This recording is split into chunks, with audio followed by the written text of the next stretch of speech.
Toujours. Choix 98.1. Radio X. Albert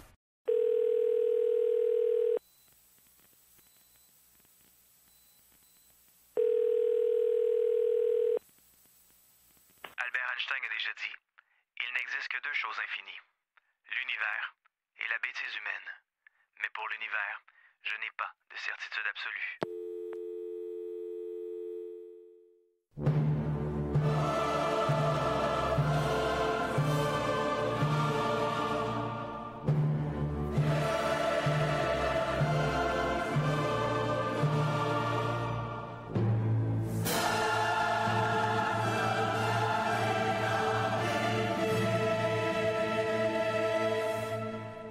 Cinq, 4, 3, 2, 1.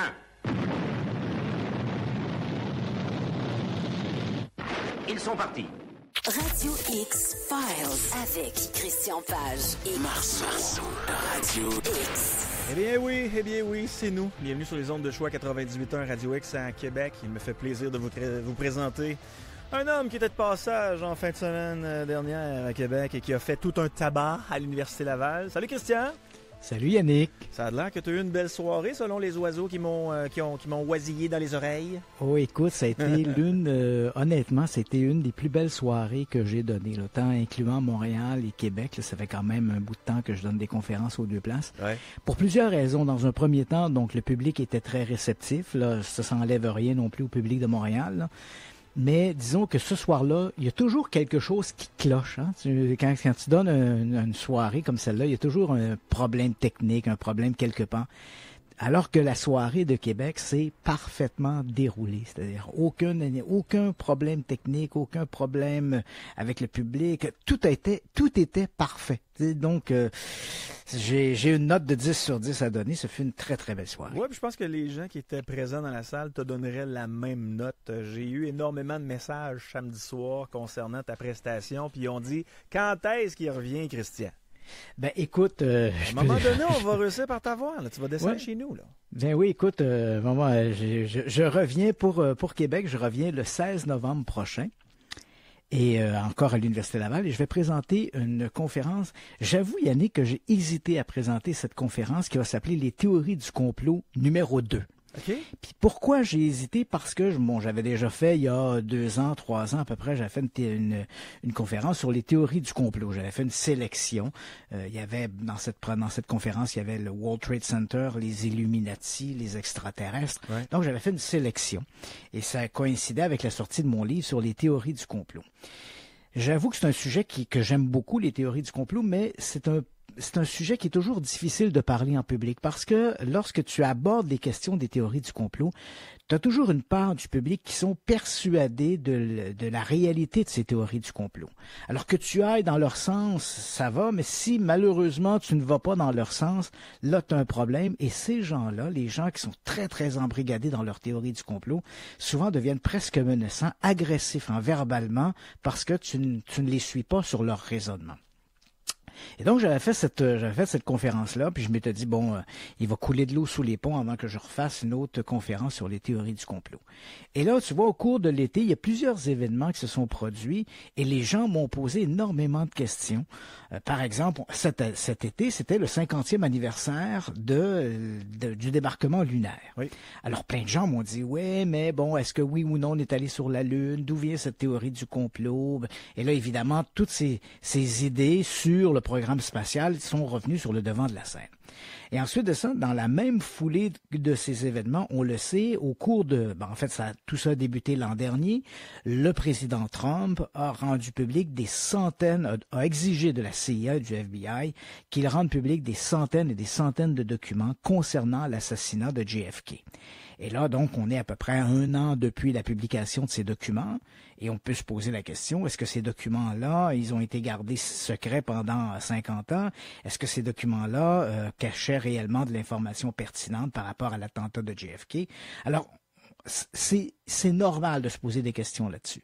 Donc, les gens m'ont beaucoup questionné là-dessus. Et au cours des dernières semaines, on l'a vu, il y a une préoccupation planétaire, je dirais, sur le réchauffement climatique.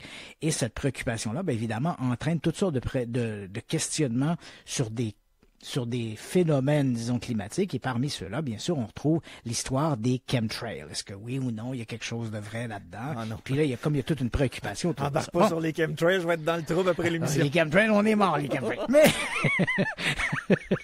Mais finalement, donc, j'ai pris ça, je me dis, bon, OK, devant la demande, le questionnement des gens, je dis, OK, je vais faire une conférence, une deuxième conférence sur les théories du complot, à travers laquelle on va se poser la question, est-ce que oui ou non, il y a un fondement derrière les histoires des chemtrails? Parce que tout n'est pas faux et tout n'est pas vrai forcément, là. C'est-à-dire que il y a là-dedans des confusions, il y a des demi-vérités, que ce soit pour les chemtrails, que ce soit pour les attentats contre le World Trade Center, JFK ou peu importe. Il y a souvent des demi-vérités et souvent des confusions. Donc, on va aborder dans cette nouvelle conférence sur les théories du complot, je vais aborder la question des chemtrails, je vais aborder la question de JFK, hein, est-ce que oui ou non il y a un complot derrière l'assassinat du président Kennedy?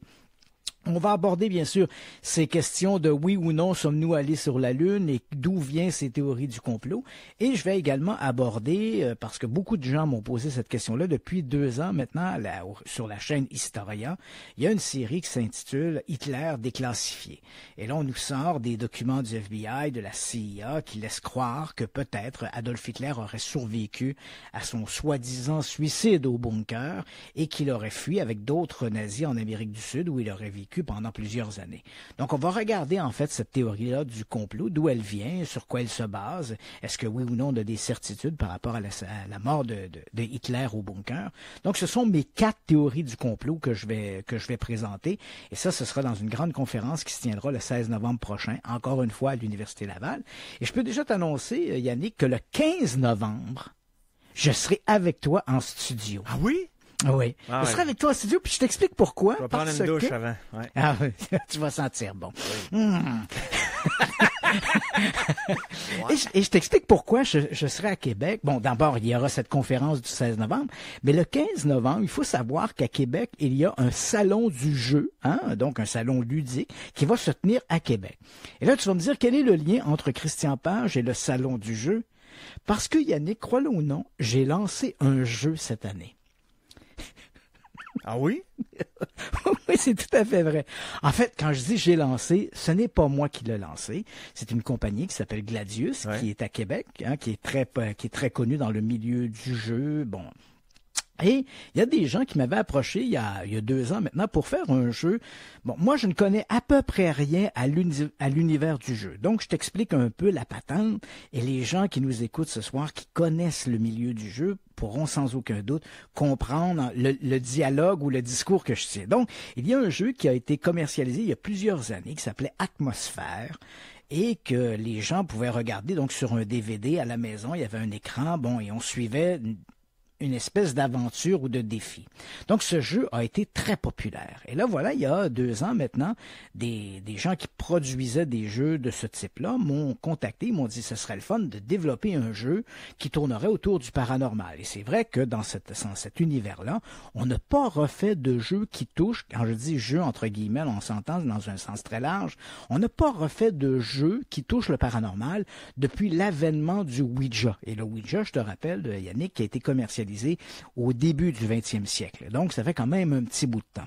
Alors, ces gens-là, ce qu'ils proposaient, c'est de dire, OK, voilà, et là, on reste dans l'univers du jeu, on reste dans l'univers du ludique, il n'y a rien là-dedans, il ne faut pas prendre ça au premier niveau. Donc, ces gens-là me disent, on le sait, c'est très populaire, les chasses aux fantômes, les gens vont dans des lieux, puis ils mènent leurs investigations. Alors, ce serait le fun de faire un jeu autour de ça, et qui inclurait toutes sortes d'éléments tirés du paranormal. Et moi, mon rôle là-dedans, je ne suis pas le concepteur du jeu. Mon rôle a été de jouer un peu l'hôte du jeu. Donc, qu'est-ce que je fais? En fait, le jeu, ce qu'il propose aux gens, ça vient sur un DVD, dans un beau boîtier. Donc là, les gens, on se réunit à la maison, on est 5-6 personnes autour du téléviseur. Et là, chaque personne qui a la manette devient le joueur. Et là, bien évidemment, il va donner la manette à ses confrères, ses consoeurs. Et le jeu, en fait, c'est de suivre une équipe de chasseurs de fantômes. On prend les gens, on les les amène dans un véritable lieu hanté, qui est l'Hôtel 54, qui se trouve à Saint-Jean-sur-Richelieu, où j'habite, qui a la réputation d'être hanté et dont le soubassement est fait d'une espèce une série de corridors très labyrinthiques. Et on dit qu'il y a des phénomènes paranormaux, mystérieux, des hantises qui se produiraient dans ces lieux. Alors, ce que l'on fait dans le jeu, on a réellement fait appel à une véritable équipe de chasseurs de fantômes, le PPI, l'équipe d'enquêteurs sur les phénomènes inexpliqués. Donc, ces gens-là arrivent sur place, ils déballent leur matériel. Et là, le joueur, idéalement, c'est d'être 5-6 personnes. Un petit verre de vin peut toujours aider aux manifestations de l'au-delà. Donc là, les gens, on les invite à accompagner ces chasseurs de fantômes dans ce labyrinthe souterrain où il y a des manifestations surnaturelles. Et au sortir de chacune des pièces, les gens à la maison doivent relever un défi. Et plus le jeu avance, bien évidemment, plus les défis deviennent crescendo, deviennent difficiles, deviennent lugubres. Alors là, donc, ça peut être, par exemple, au sortir d'une pièce, le joueur est invité à relever le défi. Le défi sera, par exemple, de mettre une bougie devant lui et, avec ses compagnons et compagnes, d'essayer de faire éteindre la bougie en évoquant les esprits. Et là, bon, ensuite, ça fonctionne ou ça fonctionne pas, on passe la commande à un autre, et puis voilà, on poursuit le jeu. Et plus ça va, ben, plus les défis deviennent difficiles, et c'est celui qui va rester jusqu'à la fin du jeu qui devient le vainqueur de la partie. Et moi, bien évidemment, entre chacune des scènes, puis peu importe les gens s'ils refont le jeu 5, 6 ou 7 fois, ça n'a pas d'importance, ils ne suivront pas forcément le même labyrinthe parce que c'est vraiment une sélection un peu hasardeuse de la porte A, B, C, D, E, F, G. Puis là, ben, dépendamment de quelle porte tu choisis, tu ne suivras pas le même labyrinthe. Donc, à la sortie de ce jeu-là, comme ce sont des défis, moi, entre chacun des défis, j'explique un peu aux gens d'où vient cette croyance que si on se place devant un miroir, par exemple, puis on incante l'esprit de Bloody Mary, on croit que des fantômes peuvent apparaître. Donc, tu vois, je suis un peu l'entertainer du jeu. Donc, ce jeu-là, et ça, bien évidemment, c'est un jeu d'atmosphère que l'on fait en groupe. C'est idéal de faire ça en une soirée. Ça peut être à l'Halloween, ça peut être durant la période des fêtes, par exemple, si vous vous réunissez plusieurs amis à la maison. C'est un jeu idéal et c'est un jeu, entre guillemets, d'atmosphère. Alors, comme je suis la personne qui est l'hôte du jeu, ben je serai donc au Salon du jeu de Québec, qui se tient là, à la mi-novembre, pour présenter le jeu. Il y aura là également évidemment la compagnie Gladius qui distribue, produit le jeu. Il y aura également les concepteurs du jeu qui seront là. Et moi, ben évidemment, pour faire un peu l'entertaining de ce jeu-là, je serai sur place pour en discuter avec les gens. Ah, ben parle-moi de ça. Fait que j'imagine que tu vas arriver ici en studio avec 3 jeux à faire tirer ce soir-là. En fait, Yannick, on va même commencer plus tôt. On va commencer même ce soir. All right. Donc, on va laisser je te laisse à toi la liberté de choisir le 5e, 6e, 7e appel. Mais cette semaine, on va faire tirer un jeu. On va en faire tirer un autre la semaine prochaine. Et la semaine prochaine, ce sera notre soirée Halloween. Donc, on va parler de communication avec l'au-delà parce que notre jeu, dans le jeu, l'Hôtel 54, comme on joue beaucoup avec les esprits et on communique avec les esprits, la semaine prochaine, c'est notre dernière soirée avant l'Halloween. Donc, on parlera de communication avec les morts. On fera tirer un autre jeu à ce moment-là. Et lorsque je serai en studio, le 15 novembre, on en fera tirer 2 autres. Donc, 4 jeux qui seront tirés au cours des prochaines semaines, commençant ce soir, une nuit à l'Hôtel 54. Et je te laisse à toi la discrétion de faire ta sélection de comment ça va se passer. Oui, je vais faire ça. Puis ce qui est le fun, c'est que tous ces jeux-là vont sortir de tes poches. J'aime bien ça, faire sortir de l'argent de tes poches, mon cher Christian. Exceptionnellement, cette semaine, Christian, on va essayer de promouvoir notre page Facebook Radio X-Files. Donc, on a déjà, on a quelques milliers de membres jusqu'à maintenant. Ben, je vous invite dans les prochaines secondes à adhérer à notre page Radio X-Files et je vais faire tirer à travers tous les membres de Radio X-Files le jeu pour ce soir. Est-ce que ça te va? Moi, ça me va très, très bien. Parfait. Donc, vous pouvez le faire dès maintenant. Puis, vers les alentours de 21h45, là, je vais vous donner le gagnant. Donc, vous allez sur la page Radio X-Files sur Facebook. D'ailleurs, on a une diffusion en direct. All right. Le sujet de ce soir, mon cher Christian, c'est la disparition de Frédéric Valentich. Oui, la disparition de Frédéric Valentich. Écoute, ça nous ramène en 1978. On est pratiquement jour pour jour, parce que l'événement s'est produit le 21 octobre 1978, donc on est pratiquement jour pour jour, 41 ans après les événements.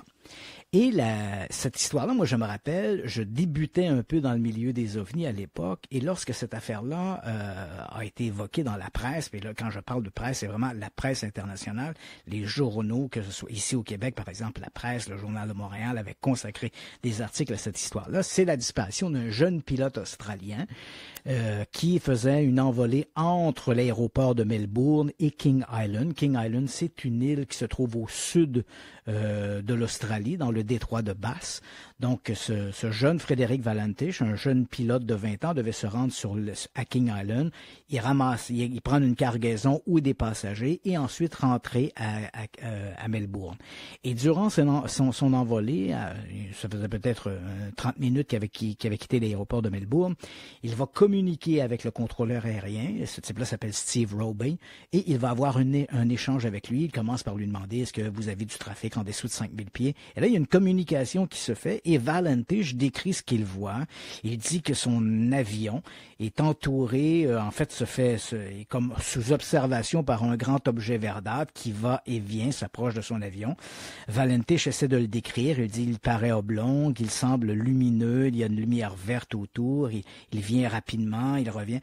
Et ce qui va un peu passer à l'histoire, c'est la dernière communication radio de Valentich. Il dit à un moment donné, il dit, cet objet est au-dessus de moi, il semble planer au-dessus de moi, et Melbourne, je vous répète, ce n'est pas un avion. Je répète, ce n'est pas un avion.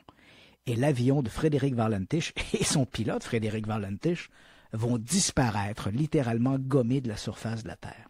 L'appareil ne se posera jamais à King Island, ne reviendra jamais à Melbourne, et cette histoire-là est devenue un classique. Ça constitue l'une des grandes histoires de l'ufologie moderne.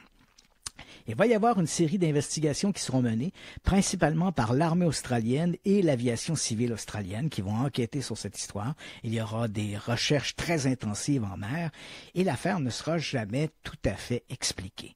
Donc, je trouvais cette histoire-là tellement extraordinaire, et il y a beaucoup de coulisses à cette histoire-là qui n'ont à peu près jamais été rapportées dans les médias. Moi-même, je me suis rendu là-bas, je me suis pas rendu en Australie uniquement pour l'affaire Valentich, mais je tournais des séries documentaires et de passage en Australie. Évidemment, j'ai fait un crochet par Melbourne. J'ai rencontré Steve Roby, qui était le contrôleur aérien à l'époque. Et le plus important, c'est que j'ai eu accès, avant la publication de tout autre document, j'ai eu accès aux archives de l'aviation civile australienne et j'ai eu accès aux archives de l'armée australienne sur l'affaire Valentich. Et là, pour la première fois, je vais réellement ce soir, en entrevue avec Jocelyn Keller, on va aborder cette question-là, mais pour la première fois, je vais en parler parce que il faut savoir que il y a des éléments là-dedans qui n'ont jamais été publiés et c'est vrai qu'à l'époque, j'avais rencontré le père de Frédéric Valentich, Guido Valentich, et je m'étais fait la promesse à moi-même de ne pas parler publiquement de cette histoire-là tant et aussi longtemps que Guido Valentich serait vivant. Parce que, faut dire que les rapports d'investigation, tant de l'armée, par l'armée que par l'aviation civile, ne donnent pas toujours forcément une image excessivement élogieuse de Frédéric Valentich, le jeune pilote disparu. Et comme pour ne pas altérer la mémoire du jeune homme, j'avais décidé de ne pas parler de cette histoire-là. Mais Guido Valentich est décédé depuis quelques années maintenant, et je me sens plus nécessairement le besoin de dissimuler ces informations. Et j'en parle avec notre invité de ce soir, qui sera Jocelyn Keller, qui a écrit, on le sait, c'est pas la première fois qu'on le reçoit à l'émission, il écrit Dossier inexpliqué, Affaires étranges, et lui-même en parle de cette histoire de Frédéric Valentich dans un de ses ouvrages. Donc, on en discute ensemble, on échange de l'information. Donc ça, ce sera en deuxième partie, donc restez à l'écoute. L'affaire Frédéric Valentich, l'une des plus grandes énigmes de l'histoire de l'ufologie, abordée peut-être pour la première fois ici avec une connaissance des dossiers, à la fois ceux de l'armée australienne et ceux de l'aviation civile. Donc, ça sera notre première histoire. Mais il y a quelques trucs qu'il faut que je te dise. Ce sera pas notre seule histoire d'OVNI de la soirée. J'ai participé la semaine dernière, en fait vendredi dernier, j'ai participé à l'enregistrement de l'émission Deux filles le matin, qui est diffusée à TVA. Et cette émission-là a été diffusée mercredi de cette semaine. Et sur le plateau, d'ailleurs, j'ai eu le plaisir de retrouver mon vieux collaborateur d'une station populaire de Montréal. qui était, disons-le tout de suite, le 98.5 à Montréal. Ah oui. Et à l'époque, j'ai fait pendant de très longues années, j'avais une chronique à l'émission de Benoît Dutrisac. Et depuis quelques années, donc ça fait 2 ou 3 ans, moi et Benoît ne s'étaient pas revus. Il y avait une très, très belle chimie entre nous et ce fut pour moi un très grand plaisir de me retrouver sur le plateau de Deux filles le matin avec Benoît Dutrisac. Et on pouvait sentir encore cette même chimie qu'on avait eue à l'époque. Et durant cette émission, j'ai abordé une question. Bon, il y a une question qui est arrivée par un des participants qui était à l'émission. Et l'une des questions était, lui avait été très impressionné par une histoire d'OVNI. Et il dit, oui, c'était à l'époque, à la fin des années 80, l'OVNI à Sainte-Marie-de-Mont-Noir.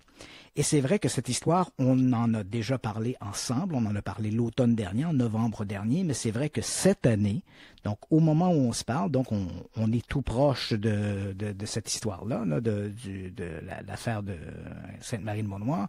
Et je me suis dit, comme j'en ai parlé cette semaine à l'émission, beaucoup de gens me sont revenus avec ce questionnement-là, ou qu'est-ce qui s'est passé réellement. Et c'est vrai que cette année, on va souligner le 30e anniversaire de l'OVNI de Sainte-Marie-de-Mont-Noir.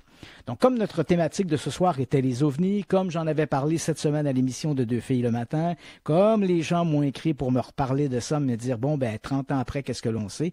Je me suis dit, ce serait peut-être le fun de revenir un peu sur le sujet. Donc, ce soir, je vais aborder, on fera pas une émission là-dessus, on en a déjà parlé l'an dernier, mais comme c'est vrai que cette année, c'est le 30e anniversaire de l'OVNI de Sainte-Marie-de-Mont-Noir, on va prendre quelques minutes ce soir pour revenir un peu sur le sujet et pour répondre aux questions que les gens m'ont posées tout au long de la semaine suite à la diffusion de cette émission à Deux filles le matin.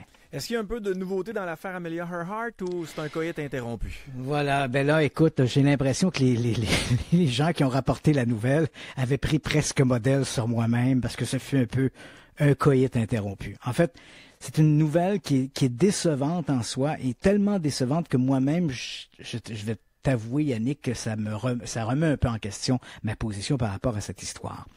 On en a parlé à maintes reprises, c'est un sujet qui me passionne beaucoup, c'est la disparition de cette aviatrice, Amelia Earhart. On est en 1937, à l'époque c'est l'âge d'or de l'aviation. Amelia Earhart annonce elle se distingue dans un univers d'hommes, dans ses débuts de l'aviation, et elle annonce en 1937 que son souhait c'est de faire le tour du monde à bord d'un avion, ce qui n'a jamais été fait.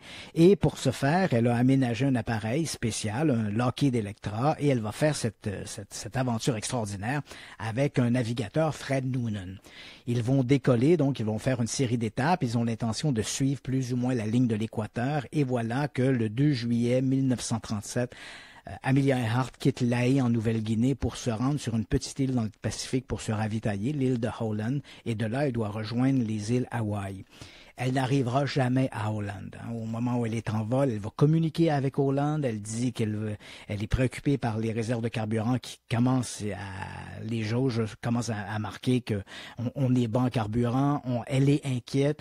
Et malgré les tentatives de guider l'avion vers l'île d'Hollande, jamais les communications des équipes au sol, parce qu'il y a un navire, le l'Itasca, qui est là. Les marins de l'Itasca tentent de communiquer avec Amelia Earhart, n'arriveront jamais à établir la communication. Dans l'île, on a allumé un feu qui est pourtant visible à des kilomètres à la ronde. Pourtant, Amelia Earhart ne voit pas le panache de fumée. Et finalement, elle n'arrivera jamais à Hollande et elle va disparaître corps et bien au-dessus du Pacifique occidental. Il y aura d'énormes recherches qui seront faites dans le but de retrouver Amelia Earhart, malheureusement sans succès. Et puis, depuis quelques années, il y a une équipe aux États-Unis qui s'est beaucoup intéressée aux avions historiques, un groupe qui s'appelle le TIGAR, qui, l'acronyme veut dire The International Group for Historical Aircraft Recovery. Donc, le TIGAR, c'est un groupe qui s'intéresse à tous les avions qui ont marqué l'histoire, et principalement l'histoire d'Amelia Earhart, et eux ont mené une dizaine d'expéditions sur une petite île qui se trouve au sud de l'île Howland. En fait, c'est un atoll, c'est l'atoll de Nikumaroro. Et il faut savoir qu'en 1940, sur cette île de Nikumaroro, on avait trouvé des ossements.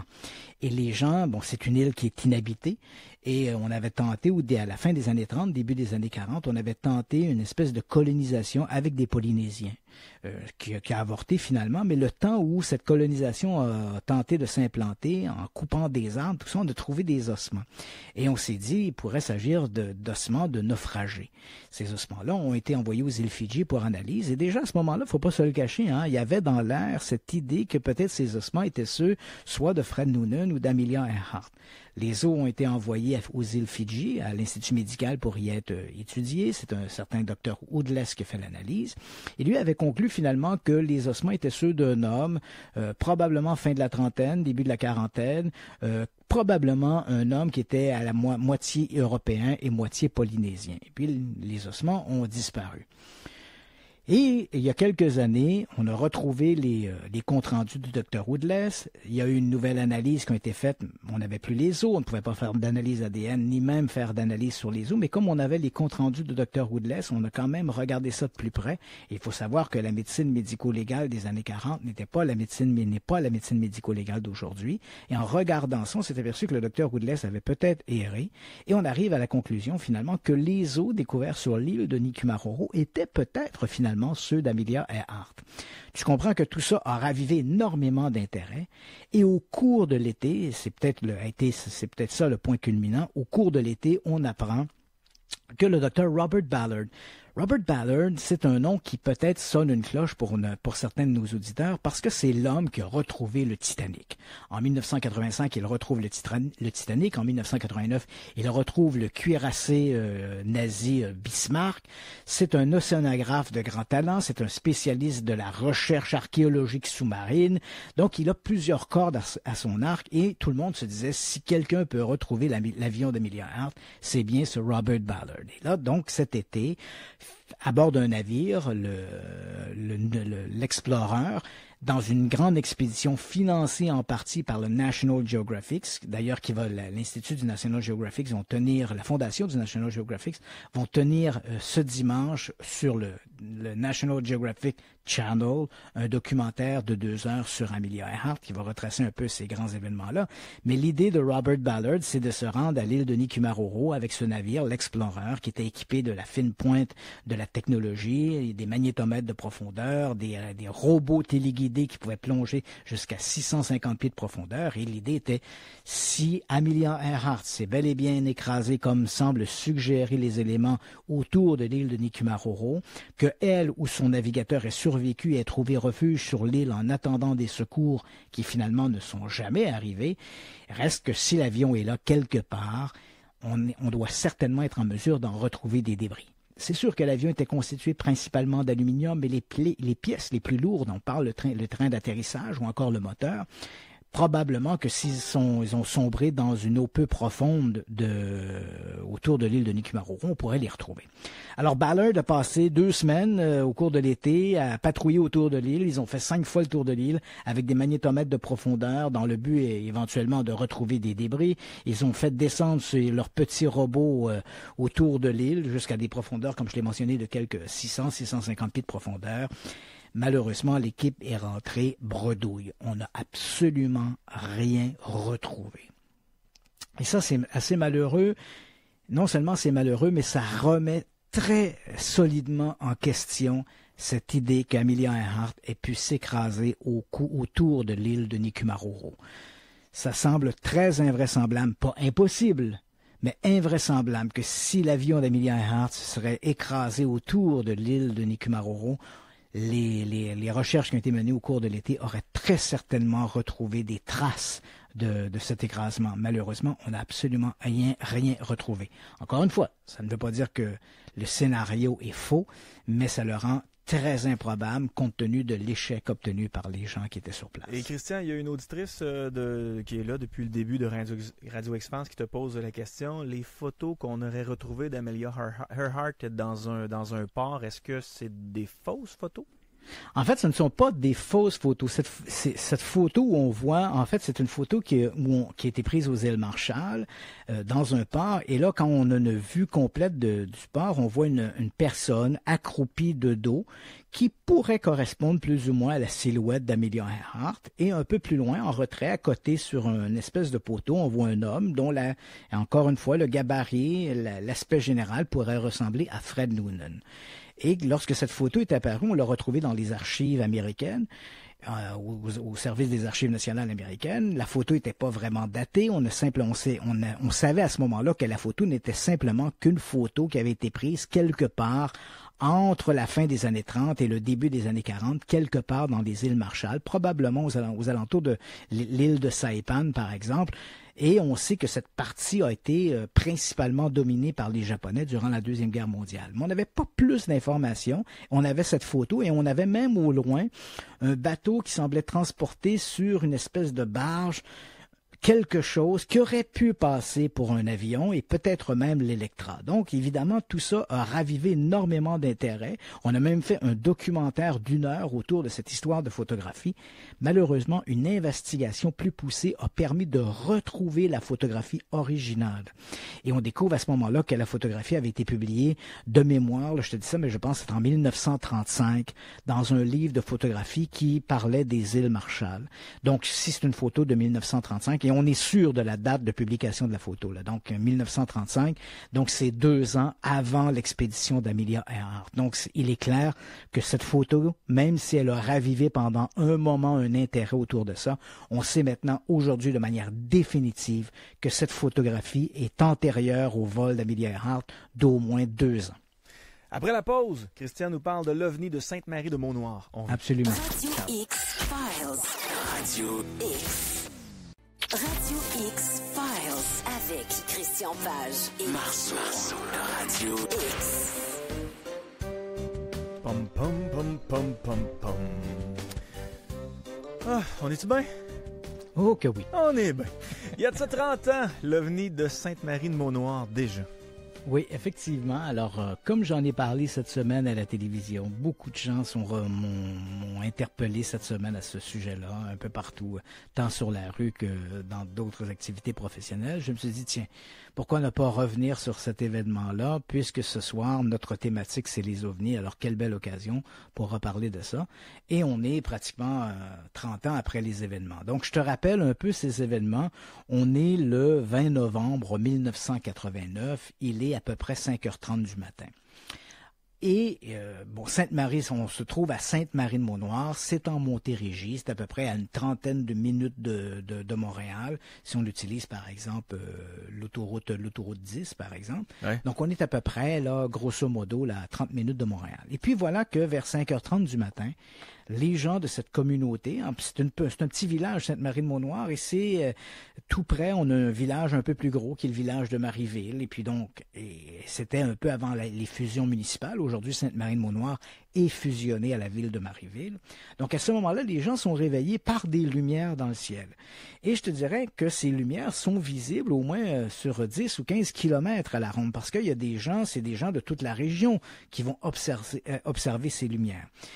Plus on est éloigné de l'épicentre de la manifestation, les gens sont réveillés, ils ont l'impression que le ciel, il y a des espèces d'éclairs bleutés dans le ciel, les gens regardent, et là, ce qu'ils voient, comme les gens qui sont les plus loin voient des espèces d'éclairs ou des lueurs bleutées, mais les gens, plus on s'approche de l'épicentre, là, plus les gens voient des phénomènes qui sont mieux détaillés.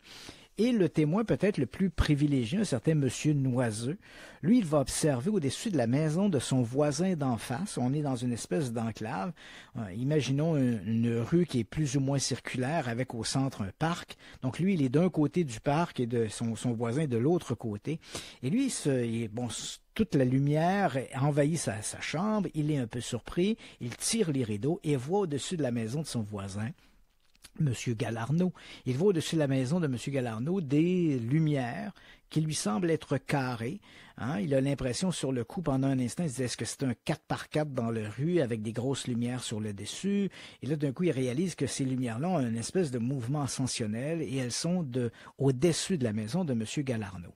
Et alors qu'il les regarde, elles s'éteignent, elles vont se rallumer quelques secondes plus tard, elles se sont légèrement déplacées vers la droite, elles vont refaire ce mouvement-là 4 ou 5 fois et puis elles vont disparaître définitivement.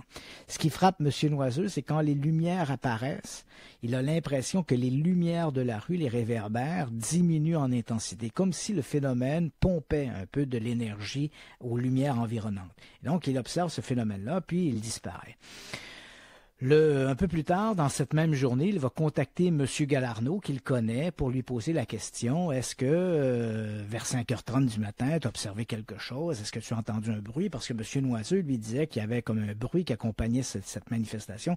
Ouais. Il disait comme ça ressemblait un peu à un bruit d'un transformateur qui avait de la difficulté, hein, une espèce de silement ou une sorte de ronronnement qu'il entendait à ce moment-là. Donc, il contacte son ami M. Galarneau, lui explique qu'il a vu ce phénomène-là au-dessus de la maison. Et M. Galarneau, lui aussi, lui confirme que ce matin-là, il a été réveillé par ces lumières bleutées dans sa chambre, mais il faut savoir qu'à ce moment-là, M. Galarneau et sa compagne avaient une petite fille qui était malade et ils avaient passé une partie de la nuit à son chevet. Alors, malgré la présence de cette lumière dans la chambre, le couple qui venait de se remettre au lit n'ont pas jugé bon de se relever. Hein. Ils étaient comme on dit, ils étaient brûlés. Puis on dit, écoute, tant pis, puis il y avait cette lumière-là. Mais des années plus tard, M. Galarneau m'a raconté comment ça s'était passé. Puis écoute, on écoute comment il racontait ces événements. J'ai été réveillé dans un premier temps par un bruit, un buzz. Et je me suis levé, assis dans le lit plutôt, pour constater que partout dans la maison, c'était d'une couleur bleue, genre flamèche, sparks, néon. La luminosité était très forte à l'intérieur de la maison et avec le buzz qui a duré environ une douzaine de secondes, c'est ce qu'on se rappelle. Intriguant. Oui, donc il se réveille. Et comme je l'ai mentionné, hein, il s'assoit dans son lit, voit qu'il y a cette lumière-là, mais comme il vient de se remettre au lit avec sa compagne, après avoir passé une partie de la nuit auprès de leur fille, il ne juge pas bon de se lever et d'aller voir ce qui se passe à l'extérieur. Il aurait été dans une situation tout à fait privilégiée, puisqu'à ce même moment, on sait qu'à 100 mètres de distance, M. Noiseux observait ces fameuses lumières qui semblaient survoler le dessus de la maison de M. Galarneau. Quoi qu'il en soit, tu comprendras que dans les heures qui suivent, tous les gens de Sainte-Marie-de-Maunoir ou de Marieville, donc le village d'à côté, racontent cette histoire-là. Hein? Ils sont des dizaines et des dizaines à avoir vu ces lumières mystérieuses. Est-ce que vous avez vu ça? Ça devient, comme on dit, the talk of the town. Hein? Tout le monde parle de ça, c'est sur toutes les lèvres.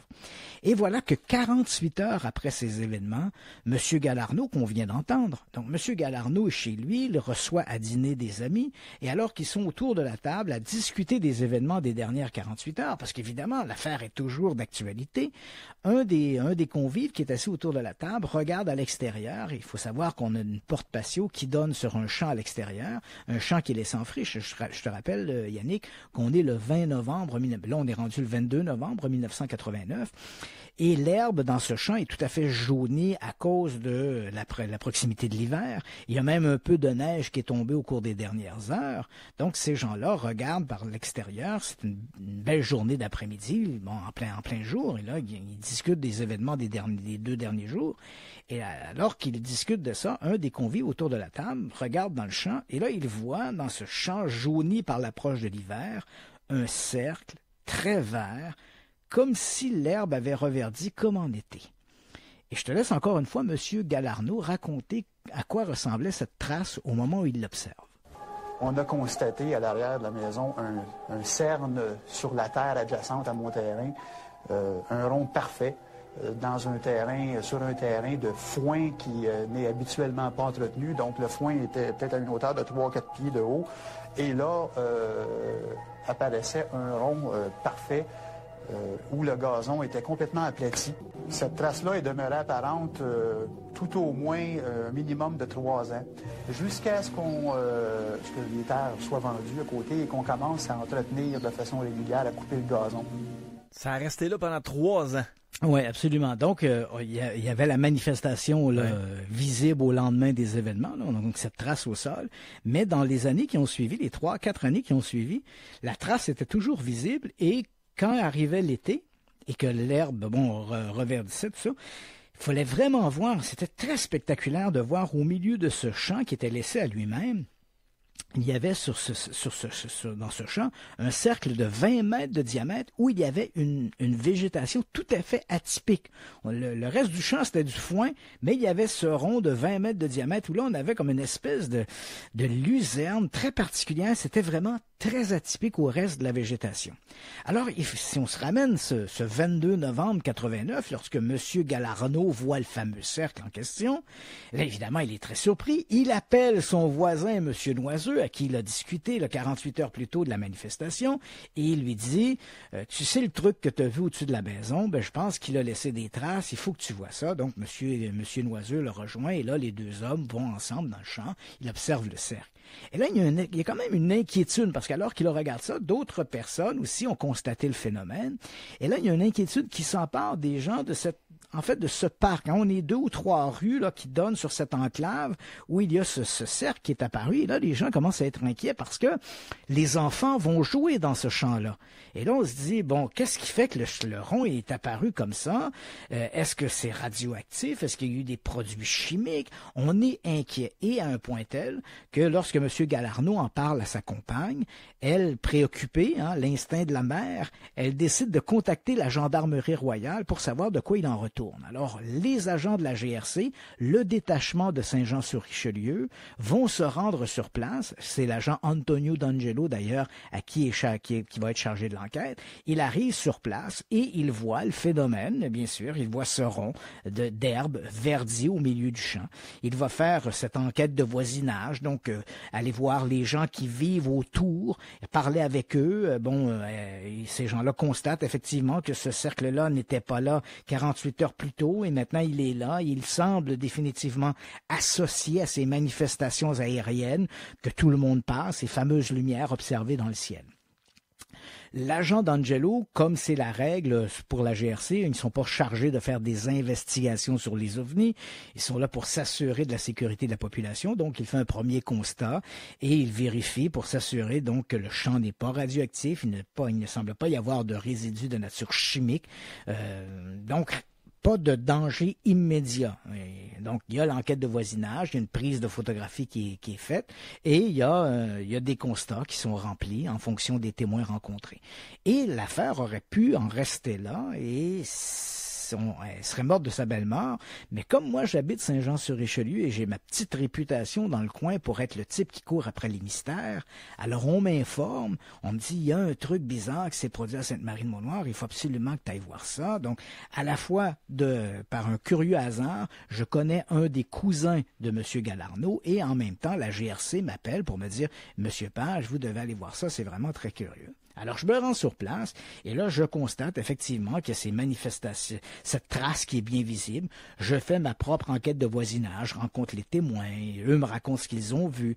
Tous sont unanimes à dire que cette trace-là n'était pas visible, n'était pas là 48 heures plus tôt et qu'elle semble être apparue dans les heures qui ont suivi ces mystérieuses lumières dans le ciel de Sainte-Marie-de-Mont-Noir. Alors, ce que je vais faire, pas seul, mais avec d'autres gens, je vais commencer à m'intéresser à cette histoire et finalement, on va contacter l'Université Laval pour savoir comment on peut faire analyser ces échantillons. Parce que faut savoir, Yannick, qu'à ce moment-là, il y a une espèce de laisser-aller, c'est-à-dire que la GRC s'en lave les mains.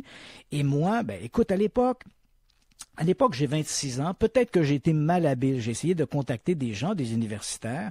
À cette époque, je croyais beaucoup aux ovnis, je croyais beaucoup aux extraterrestres. Probablement que ma façon de présenter le sujet avec ces gens de ces milieux académiques n'était pas particulièrement adéquate. Je ne sais pas, j'ai dû être très malhabile dans ma façon de présenter le sujet, mais quoi qu'il en soit, ces gens-là, comme il y avait cette association avec les ovnis, il faut comprendre que les ovnis ont mauvaise presse et les gens de la communauté scientifique veulent pas trop s'en mêler. Puis en même temps, j'ai dû aussi mal présenter mon dossier. Quoi qu'il en soit, comme ces gens-là se sont retirés ou n'ont pas manifesté un intérêt, on a décidé d'aller vers autre chose. Et là, on a contacté l'Université Laval et à l'Université Laval, il y a un département des sols et eux nous ont dit, bon, ben voilà, si vous voulez faire une analyse, il faut savoir pourquoi l'Université Laval, ben parce que ils sont très réputés pour les analyses de sol avec les agriculteurs. Donc, on leur envoie les échantillons, ils font des analyses sur le sol, sur les végétaux, et vont déterminer un peu, en fonction de tes propres cultures, de ce que tu souhaites faire pousser dans tes champs, ils vont te donner des conseils, quel type d'engrais utiliser, etc. Donc, ce sont vraiment des spécialistes de ce domaine-là. Alors, on parle avec eux, ils nous disent comment faire les prélèvements d'échantillons, et on envoie ça, et c'est un des techniciens sur place, un certain Jacques Debroux, un spécialiste au département de phytologie, qui va analyser les échantillons. Il y a des échantillons in, des échantillons out.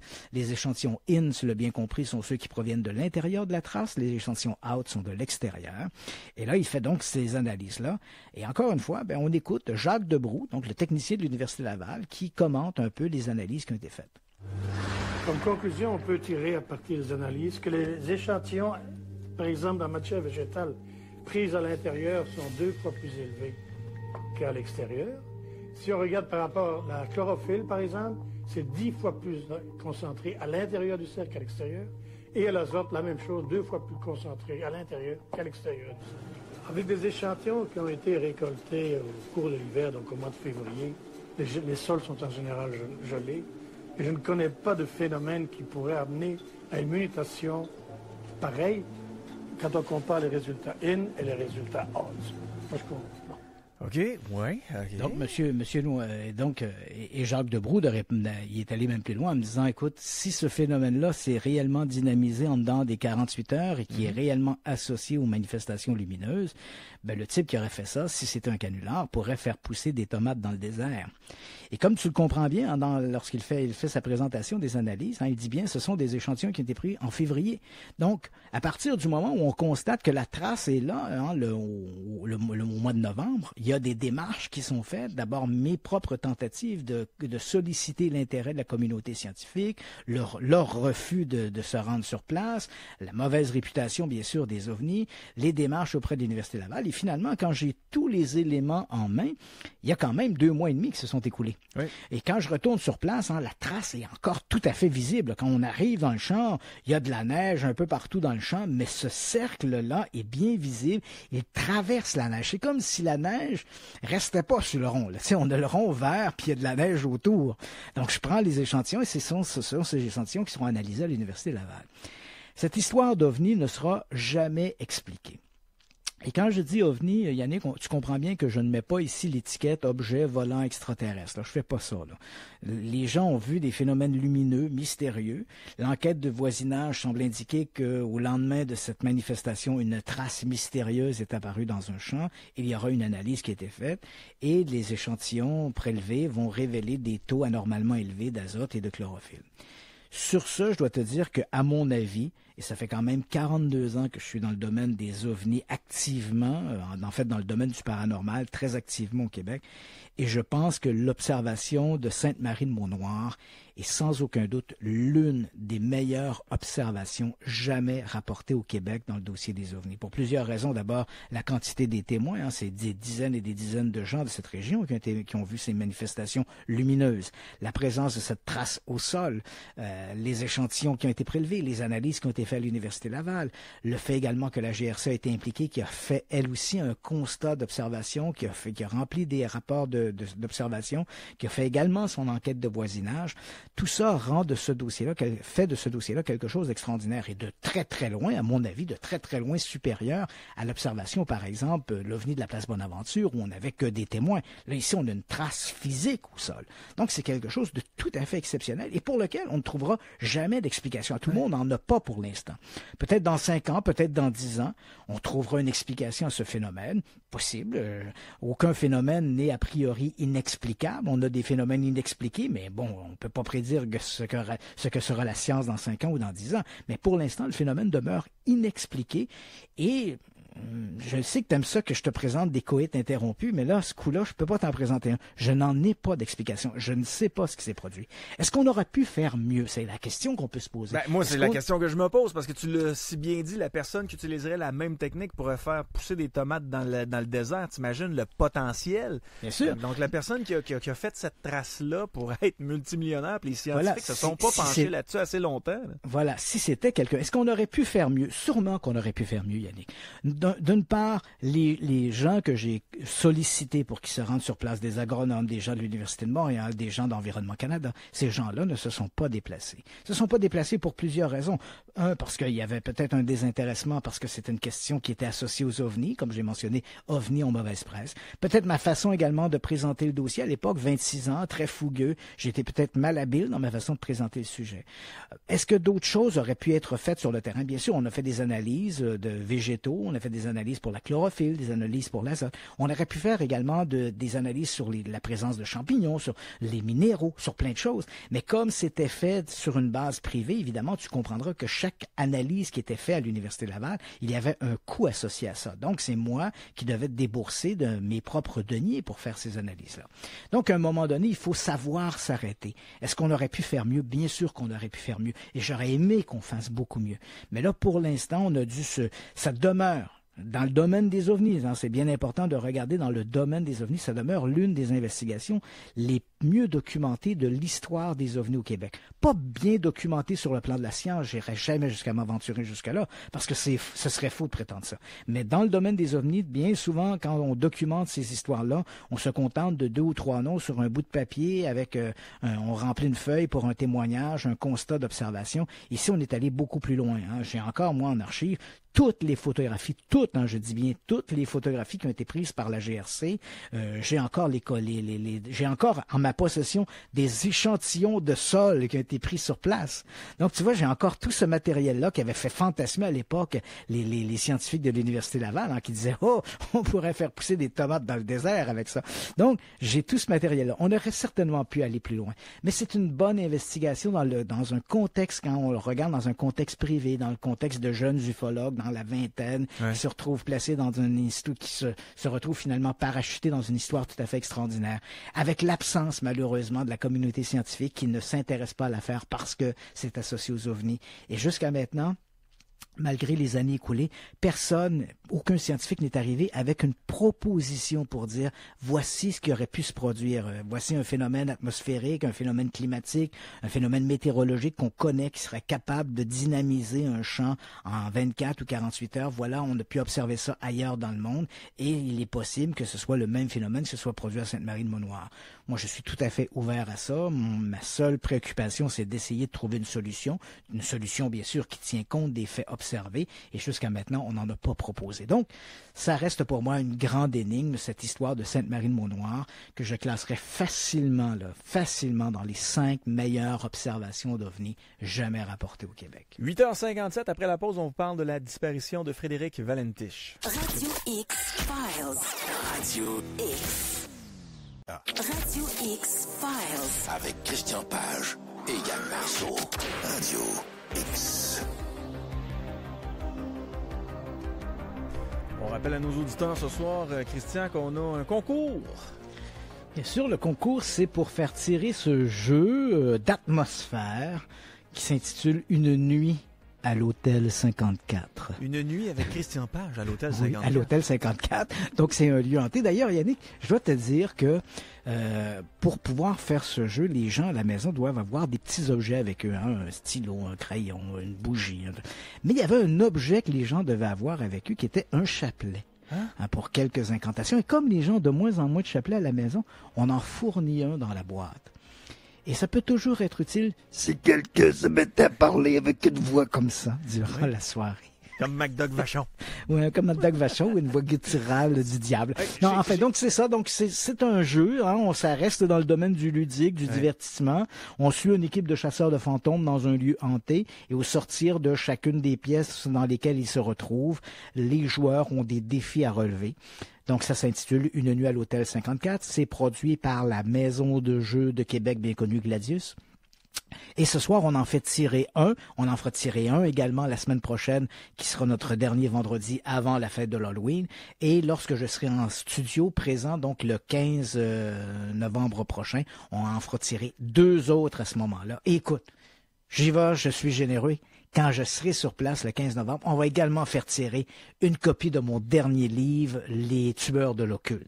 On est lousse. On est lousse. Tout ça pour les auditeurs de Radio X. OK, donc comment faire pour participer? Vous allez faire un tour sur la page La Scale Radio X. Devenez membre de notre page Facebook. Pas La Scale Radio X, Radio X Files, pardon. Donc, vous allez sur Facebook, Radio X Files, vous devenez membre. Et parmi tous les membres, incluant les membres qui sont déjà là depuis le tout départ de Radio X Files, eh bien, je vais faire tirer le jeu de ce soir. Bon, t'as bien fait ça. Maintenant, je rappelle également que aussi il y a ma conférence qui sera qui se sera présentée également le samedi 16 novembre prochain. Donc les gens peuvent aussi se rendre sur ma page le www.christianpage.ca pour les informations. Voilà. Puis tu parlais de chapelet. Tu sais que quand j'ai rénové ma maison à Lévis, mon ancienne maison, j'ai dû ouvrir les murs et cette maison-là avait plus de 110 ans. Et il y avait des chapelets partout dans les murs. Il y avait de l'eau bénite partout dans les murs. Puis j'ai tout sorti ça. Puis j'ai été porter ça à la ville de Lévis pour savoir s'ils voulaient garder ça. Finalement, ils ont dit « Mettez ça au vidange, monsieur. » Mais ça a protégé des gens pendant 110 ans quand même. Ben oui, hein? C'est le fun. Ouais, j'ai pas eu de mauvais son. Fait que c'est pas si pire. Donc, la disparition de Frédéric Valentich, on parle de ça maintenant. Oui, avec Jocelyne Keller, avec lequel je me suis entretenu il y a quelques semaines. C'était comme l'événement est un événement qui a marqué l'histoire des ovnis. Ça s'est passé un 21 octobre 1978 et c'est devenu un incontournable, un classique. Alors on écoute cette entrevue entre moi et Jocelyne Keller où on aborde l'histoire, cette mystérieuse disparition de Frédéric Valentich. Jocelyne Keller, bienvenue encore une fois à Radio X-Files. Et aujourd'hui, nous allons parler d'un sujet passionnant.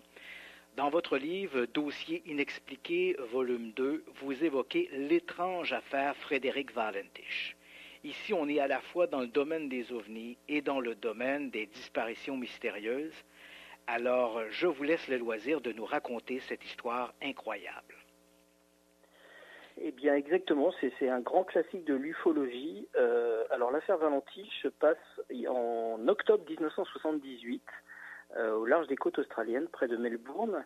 Et Frédéric Valentich est un jeune pilote qui a eu son diplôme de pilote l'année précédente, en 1977, et qui, le 21 octobre 1978, décide de se rendre à King Island.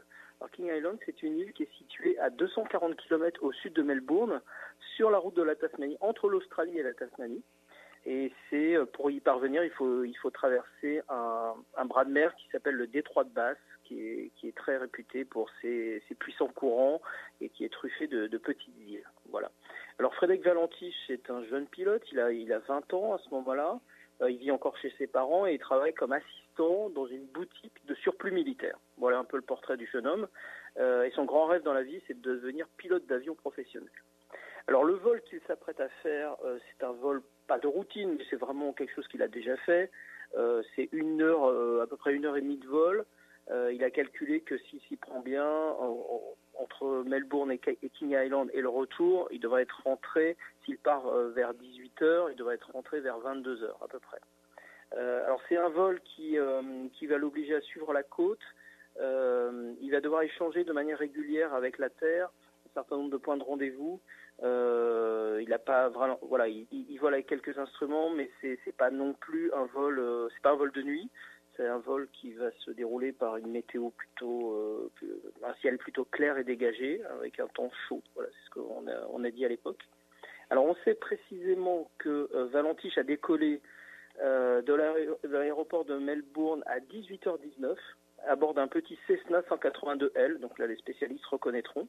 J'avais retrouvé à l'époque une photo du véritable avion de Valentich, parce qu'il servait, avant de servir d'avion de location, il servait d'avion de reconnaissance pour la photo aérienne. Voilà, donc il y avait une photo de l'avion qui existait. Donc il décolle à 18h19, toute la première partie du trajet se déroule sans le moindre souci, puisqu'il longe la côte jusqu'au cap Otway. Et à partir du cap Otway, donc c'est à peu près 1 heure après son départ, là il vire sur sa gauche, donc vers le sud, et commence à survoler le détroit de Bass en direction de King Island. Et il est exactement 19h06 lorsque Frédéric Valentich contacte le contrôle de Melbourne et demande au contrôleur aérien s'il y a bien un autre appareil dans la même zone que lui qui volerait à moins de 1500 mètres d'altitude. Et là, on a un dialogue qui va s'établir. On connaît exactement ce dialogue, le transcript complet du dialogue entre 19h06 et 19h12, donc ça va durer environ 6 minutes, pendant lequel Valentich va dialoguer avec Steve Roebuck, qui est le contrôleur aérien de l'aéroport international de Melbourne. Alors, on n'a pas le temps, j'ai pas malheureusement le temps de vous raconter, de vous dire tout le transcript parce que c'est assez long, mais je vais juste essayer de vous résumer rapidement ce qui se dit. Alors, ça commence par Valentich qui demande s'il y a un trafic connu. Alors, trafic, dans le terme aéronautique, c'est un avion, enfin, c'est un objet volant. Est-ce qu'il y a un trafic connu sous les 5000 pieds? Là, la tour de contrôle lui dit que non.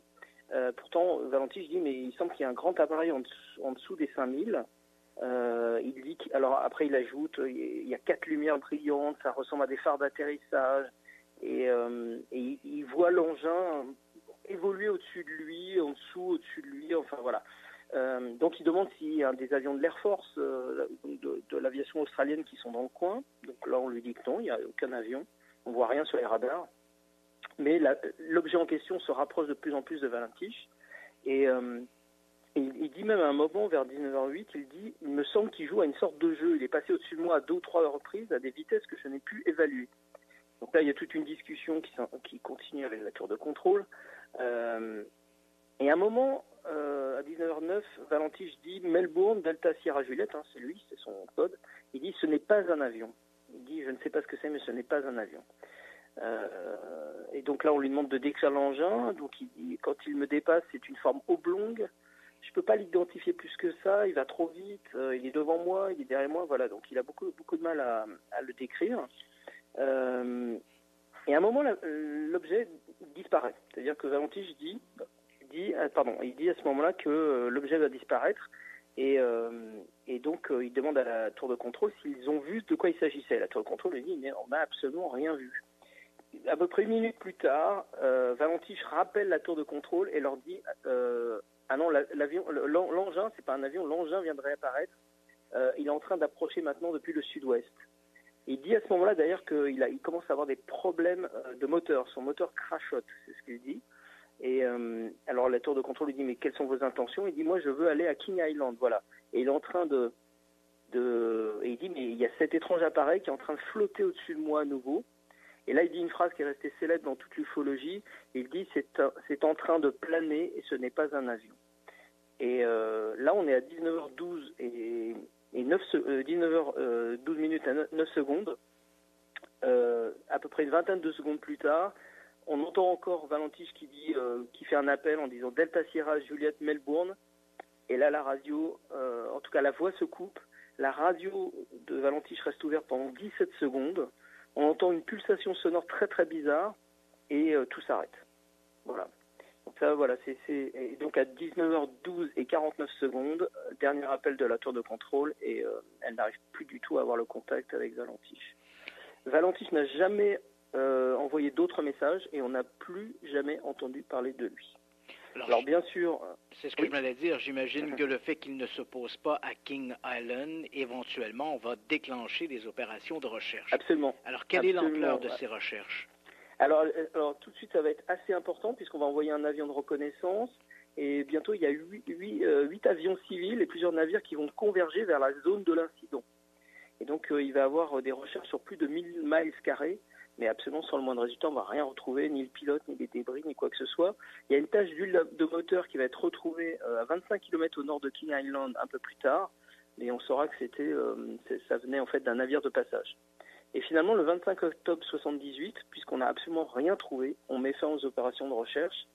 Et donc, le ministère des Transports australien a conclu que la disparition de Valentich s'était sans doute achevée par la mort du jeune aviateur, mais sans pouvoir le prouver. On a retrouvé plus tard un petit débris qui pourrait appartenir à un Cessna 182, mais on n'a aucune preuve que c'était celui de Valentiche. Et comme il n'y a aucune preuve matérielle de la mort de Frédéric Valentiche, en fait, il est toujours considéré officiellement comme porté disparu et non pas mort. Voilà. Donc ça c'est l'histoire telle qu'elle est racontée, telle qu'on la connaît. Alors après, bien sûr, la presse australienne a été avertie de cette histoire. Elle a voulu entendre l'enregistrement des conversations. Alors là, première surprise, on apprend qu'en fait, pour une raison totalement inconnue, l'enregistrement original a été mystérieusement effacé. On ne sait pas par qui, ni pourquoi, ni comment. Enfin voilà. Le problème, c'est qu'aujourd'hui, il ne reste plus que la transcription écrite. Alors on la trouve assez facilement sur Internet, aussi bien en français qu'en anglais. C'est vraiment très très détaillé à la seconde près. Mais on n'a pas le vrai enregistrement. Ça aurait été vraiment intéressant de pouvoir l'analyser avec nos outils actuels. Ça aurait été, à mon avis, passionnant. Alors il y a toutes sortes de rumeurs qui ont circulé sur la bande, l'enregistrement original. On a dit que il avait une durée réelle de 19 minutes et non pas de 6 minutes. Mais en fait, on pense que les minutes en plus sont celles avant que Valentiche appelle la tour de contrôle. Et donc, c'est des minutes où il ne se passe rien et qui n'ont absolument pas d'intérêt.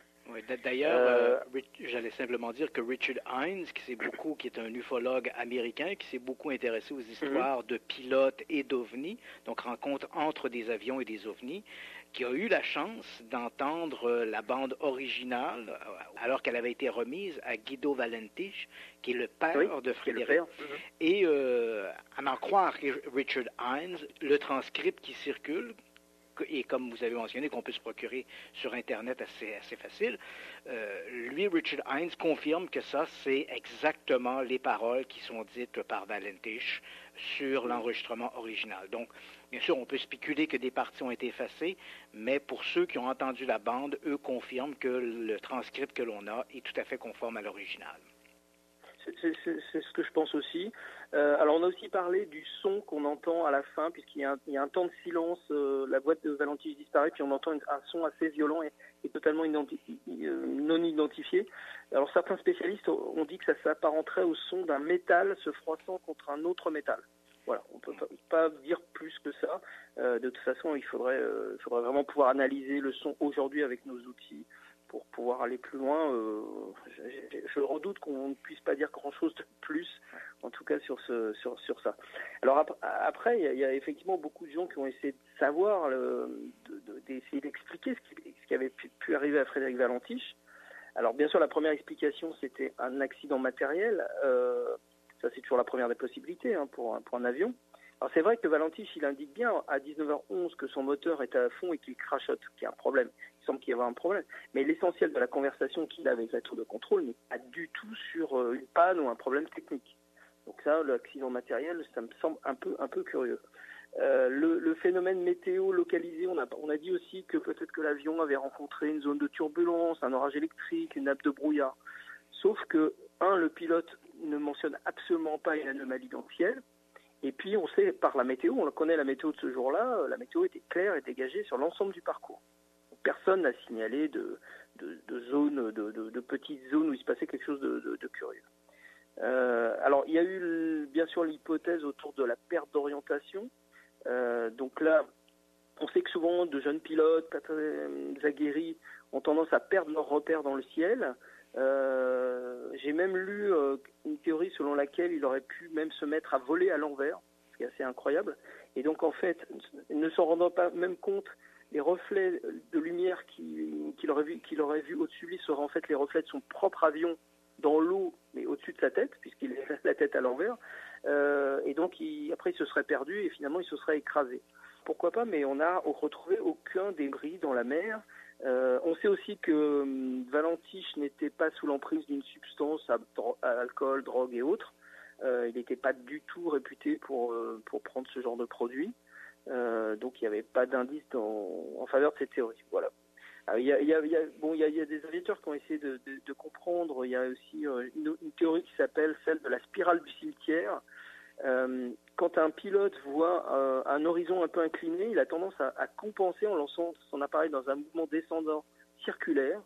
Et en fait, il s'en rend pas compte, mais ça déclenche des forces G croissantes qui à la fois ralentissent le flot de carburant de son avion donc ce qui expliquerait pourquoi il dit que le moteur commence à crachoter. Et ça peut altérer aussi l'essence du pilote qui perd tout repère et donc après finalement l'avion finit par s'écraser. Pourquoi pas? Peut-être que l'avion effectivement a tourné en rond, peut-être qu'il n'a pas bien regardé ses instruments de bord, il est resté hypnotisé par des lumières, on ne sait pas, qui viennent d'on ne sait où. Mais c'est pareil, on n'a rien retrouvé comme on aurait fatalement retrouvé au moins un morceau de son appareil. On a pensé à une bavure militaire, un missile qui aurait détruit l'avion par erreur, hein, ça peut arriver, mais l'avion se serait volatilisé en une fraction de seconde et on voit mal Valentich discuter. Enfin, Valentich, il prend la parole et il discute pendant 6 minutes au moins avec la tour de contrôle avant que le contact s'arrête. Donc ça correspond pas du tout à une destruction brutale. Alors, on a aussi dit, parce que dans cette affaire, ce qui est passionnant, c'est le nombre d'hypothèses. On peut en passer, il y en a vraiment beaucoup en revue. On a dit qu'il avait peut-être croisé la route d'un avion illégal non identifié. Il semblerait que dans cette zone, le détroit de Basse, il y a des contrebandiers qui transportent de la drogue, etc. Bon, peut-être, mais même s'il avait été pris en chasse par des criminels et son avion avait été abattu, on aurait au moins retrouvé une pièce du Cessna. Alors c'est vraiment pas le cas. Alors, les gens se sont dit, si c'est pas matériel, si c'est pas extérieur, peut-être que c'est Valentich lui-même. Et là, on s'est dit, peut-être qu'il a organisé son propre suicide. Sauf que on connaît assez bien sa vie. Tout ce qui a été dit par ses parents, les gens qui le connaissaient, ont dit, Valentich, il n'y avait chez lui aucune tendance dépressive ou suicidaire. D'abord, il a laissé aucune note qui pourrait disons, laisser penser qu'il aurait cherché à se suicider. Et puis, alors est-ce qu'il a voulu monter une supercherie ou quelque chose comme ça, est-ce qu'il voulait prouver quelque chose à quelqu'un, imiter ou faire parler de lui juste en inventant un faux kidnapping? Bon, bah peut-être oui, mais le problème c'est qu'il est jamais revenu et donc c'est difficile d'accréditer cette thèse. Ouais, parce que moi, ce que je peux dire de l'affaire Valentich, c'est ayant enquêté sur l'affaire Valentich, je me suis rendu là-bas, j'ai rencontré Steve Robey, j'ai fait des entrevues avec Steve Robey, et j'ai eu accès, on sait que l'enquête a été confiée à la fois au ministère des Transports et l'aviation militaire australienne. Donc une double investigation sur l'affaire Valentich. Et moi, je m'étais promis, au moment où j'avais eu accès à ces documents-là, Guido Valentich était toujours vivant, et je m'étais gardé d'évoquer ça de manière publique. Mais depuis, Guido Valentich est mort il y a quelques années maintenant, donc je me sens plus nécessairement lié par ce serment. Et ce qui m'apparaît, quand on regarde le rapport du ministère des Transports et l'armée australienne, ces gens-là donnent un portrait peu élogieux de Frédéric Valentich. En fait, Valentich était le type qui mentait à tout le monde et il mentait depuis un certain temps. Il racontait par exemple à ses parents qu'il avait réussi ses examens à l'école de pilotage alors qu'il avait été recalé, qu'il avait été accepté chez les militaires, mais il avait été en réalité recalé.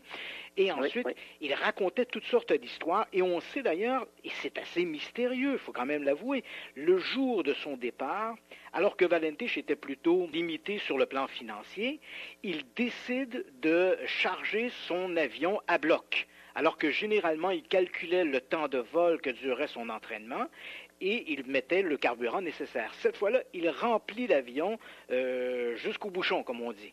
Et ensuite, il va lui-même retarder son départ de King Island alors qu'il sait qu'une partie de son vol va se faire de nuit. Et ce n'est pas un pilote expérimenté. Lorsque les gens à Melbourne lui demandent « Est-ce que vous voulez qu'on fasse une demande à King Island pour allumer les lumières de la piste ?» sachant qu'il va se poser dans l'obscurité. Et il faut savoir qu'à King Island, c'est un tout petit aéroport et il faut prévenir les gens localement pour allumer les lumières de la piste pour qu'elles soient balisées. Valentich dit « Ça ne sera pas nécessaire ». C'est quand même surprenant. C'est très mystérieux. Ouais. Il raconte à sa famille et à sa petite copine qu'il doit se rendre à King Island ou bien pour aller chercher un chargement de langoustine ou bien pour aller chercher des passagers. Mais l'enquête démontre qu'il n'y a ni langoustine ni passagers qui attendent Valentich sur King Island. Et tout ça, évidemment, ça nous fait creuser la tête. Mais pourquoi tous ces mensonges et pourquoi tous ces comportements mystérieux le jour de sa disparition? En tout cas, il faut l'ajouter au dossier, et je suis tout à fait d'accord. Il y a un mystère autour du personnage de Valentich, Il y a des choses qui ne sont pas éclaircies autour de ça. Il avait été aussi impliqué dans plusieurs incidents de vol. C'était pas trop vanté de ça. Enfin bon, manifestement, on l'a présenté au départ comme un jeune pilote plutôt expérimenté, mais en fait, c'était plutôt inexpérimenté et faisant plutôt des bêtises qu'autre chose. Reste... Bon, voilà, ça ne permet pas non plus d'expliquer ce qu'il est devenu, parce que moi je me dis, même si effectivement il avait organisé sa disparition, on aurait quand même retrouvé un jour l'avion, à moins qu'il ait changé complètement de vie et qu'il soit débarrassé de son avion en faisant couler quelque part, ce qui est possible, hein. Mais il y aura peut-être quelqu'un qui aurait fini par parler ou quelqu'un qui l'aurait reconnu ailleurs, enfin voilà, je sais pas. On peut supposer, Jocelyn Keller, vous avez mentionné qu'entre King Island et la Tasmanie, il y a plein d'autres îles. Et, il y a plein de petites îles. Ouais. Et il y a plein de petites îles. Et sur l'une de ces îles, en fait, il y a même un terrain d'atterrissage. L'île est complètement déserte, mais il y a un terrain d'atterrissage. Alors évidemment, si on joue la carte des sceptiques et on se dit, bon, ben c'est le scénario de la fraude, peut-être que Valentich a voulu se rendre sur l'une de ces îles, se poser, et puis malheureusement, il a craché son avion. Et peut-être que l'avion est toujours là à attendre que quelqu'un la découvre. On le sait, dans des grandes régions boisées, moi je fais référence par exemple à la côte ouest américaine, l'État de Washington et l'Oregon, qui sont des zones excessivement boisées. De mémoire, il y a comme 76 petits avions qui ont disparu dans cette région-là au cours des 30 dernières années, dont on n'a jamais retrouvé les appareils. Donc évidemment, on peut toujours croire qu'ils ont été enlevés par des extraterrestres, mais la version la plus vraisemblable, c'est que les avions se sont écrasés dans la forêt et on n'a pas retrouvé les épaves. Qui nous dit que l'avion de Valentich n'est pas quelque part sur une petite île? C'est tout à fait plausible. Après, ce qui est intéressant dans cette histoire, finalement, c'est que l'hypothèse OVNI, elle vient, alors pas forcément de ce qu'il dit, même s'il dit ça vole au-dessus de moi, ça plane et ce n'est pas un avion, mais bon, après on peut toujours imaginer que justement c'est de la pure fiction et qu'il est en train d'inventer ça. Mais ce qui est intéressant, c'est les déclarations de son père. C'est son père en fait finalement qui, quand il commence à parler à la presse, qui commence à dire mais vous savez, mon fils avait un grand intérêt pour les ovnis. Il fait des citations. Il cite son fils qui disait que s'il devait m'enlever, tout ira bien. Il ne faudra pas s'inquiéter, ils me ramèneront probablement. Le fait qu'ils n'ont trouvé aucune trace de lui indique vraiment que des ovnis pourraient avoir été là, etc., etc. Bon, alors après, on peut mettre ça sur le compte du père qui est désespéré de la disparition de son fils, qui se rattache à une hypothèse extravagante et qui peut quand même lui permettre de se consoler. Ça peut être ça aussi. En consultant les dossiers des forces militaires et celui du ministère des Transports, j'ai trouvé une note qui est fort intéressante où on interroge l'ami de cœur de Frédéric Valentich. Et elle raconte également des détails qui sont assez surprenants. Ils devaient fêter de mémoire leur 4e ou 5e mois de relation. Et Frédéric Valentich, on était quand même 2 ou 3 jours avant la date en question. Et Frédéric a décidé de lui donner une espèce de bague, une bague de lien. Et pourtant, il lui a fait remarquer, mais ce n'est que dans 2 ou 3 jours. Il dit, je sais, mais je veux te l'offrir maintenant. Donc, pourquoi devancer cette date? C'est assez mystérieux. Elle dit également, après avoir écouté l'enregistrement original où Frédéric raconte son histoire d'OVNI, elle est surprise en disant aux enquêteurs que lorsque Frédéric était préoccupé ou lorsqu'il était inquiet, il parlait avec une voix un peu plus haut perchée, si je puis dire. Or, au moment où il décrit sa rencontre avec l'OVNI, son ami de cœur raconte aux enquêteurs, elle dit, il parle exactement comme si de rien n'était. Alors, c'est quand même... Ça a été mentionné effectivement par les gens qui ont entendu l'enregistrement et qui disaient qu'il n'avait pas l'air du tout stressé, il avait l'air très calme et pas du tout en état de panique ou d'inquiétude effectivement, ce qui est un peu curieux aussi. Ouais.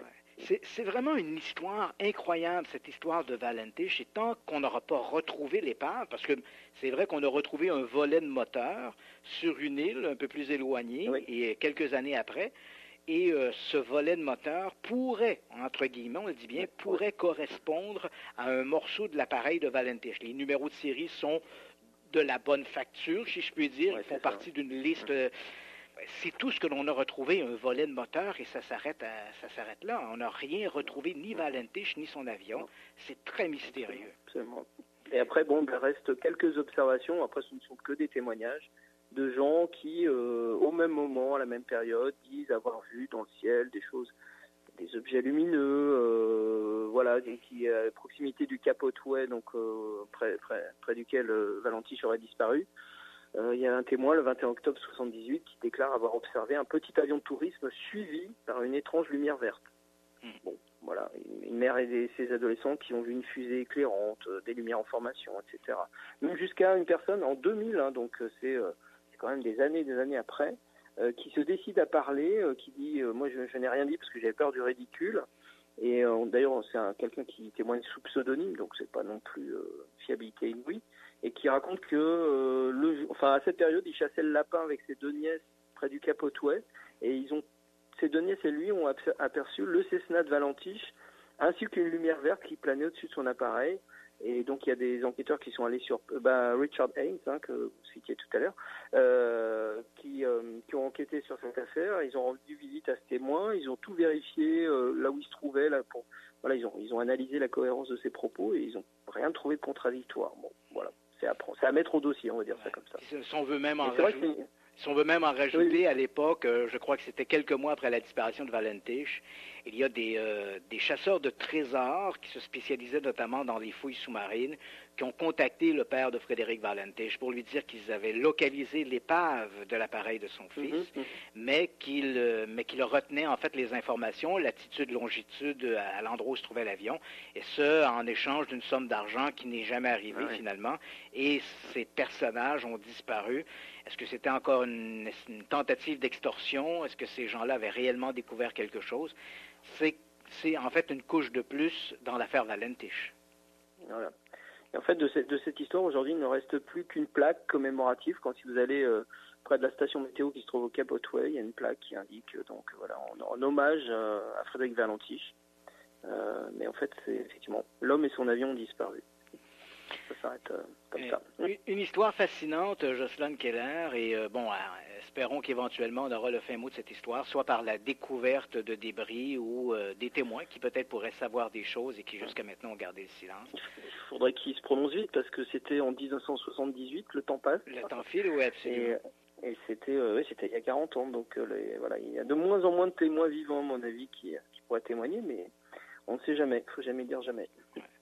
Encore une fois, Jocelyn Keller, merci beaucoup de nous avoir raconté cette histoire. Je rappelle aux auditeurs que cette histoire, elle est racontée avec plein d'autres dans votre livre « Dossier inexpliqué, volume 2 » qui est disponible en librairie. Radio X Files. Radio X. Radio X Files avec Christian Page et Marceau. Radio X. Ah, Christian, on vient d'entendre ton entrevue avec Jocelyn Keller sur la disparition de Frédéric Valentiche. Il reste encore beaucoup de réponses à avoir. Absolument. C'est d'ailleurs pour ça que, malgré les années écoulées, on n'a pas le fin mot de l'histoire. Comme je l'ai mentionné un peu dans l'entrevue, d'ailleurs, on a beaucoup parlé, Jocelyn et moi, à l'extérieur de l'entrevue, sur ces fameux dossiers du département de la défense britannique, australien. Donc, c'est l'armée australienne, l'armée de l'air australienne qui avait été chargée d'enquêter, ainsi que l'aviation civile australienne. Et ces gens-là soulèvent énormément de questions. On en a évoqué quelques-unes. Donc, pourquoi? En fait, ce sont des comportements étranges, Valentiche, qui décide de faire le plein de l'appareil, ce qui n'était pas vraiment dans ses habitudes.